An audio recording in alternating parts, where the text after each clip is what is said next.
ବର୍ଷରେ ବା ଓଡ଼ିଶାରେ ଯେତେ ସବୁ ମେଡିକାଲ କଲେଜ କରାଯାଉଛି ସବୁ ଡିଷ୍ଟ୍ରିକ୍ଟ ହେଡକ୍ୱାର୍ଟର ହିଁ ହଉଛି।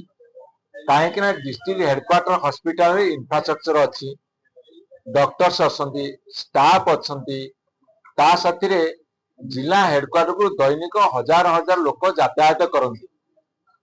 ଆପଣ ଯଦି ନୟାଗଡ଼କୁ ବାଦ ଦେବେ, ଅନ୍ୟ ଜିଲ୍ଲାରେ କଲା ବେଳକୁ ଡିଷ୍ଟ୍ରିକ୍ଟ ହେଡକ୍ୱାର୍ଟରରେ, ନୟାଗଡ଼ ଜିଲ୍ଲାରେ କଲା ବେଳକୁ ନୟାଗଡ଼ ଜିଲ୍ଲାର ହେଡକ୍ୱାର୍ଟରକୁ ବାଦ ଦେବେ।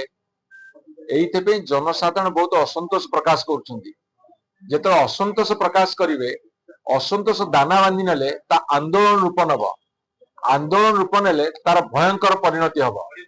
ମୁଁ ସେଇଥିପାଇଁ ରାଜ୍ୟ ସରକାର ନିବେଦନ ରଖୁଛି, ଯୋଉ ମାପକାଠି, ଯୋଉ ଆଇନ, ଯୋଉ କ୍ରାଇଟେରିଆ ଅନ୍ୟ ଜିଲ୍ଲା ପାଇଁ ଲାଗୁ ହେଇଛି ଡିଷ୍ଟ୍ରିକ୍ଟ ହେଡକ୍ୱାର୍ଟରରେ ମେଡିକାଲ କଲେଜ ହବ, ସେଇ ମାପକାଠିରେ ନୟାଗଡ଼ ଜିଲ୍ଲାରେ ଡିଷ୍ଟ୍ରିକ୍ଟ ହେଡକ୍ୱାର୍ଟରରେ ମେଡିକାଲ କଲେଜ କରାଯାଉ।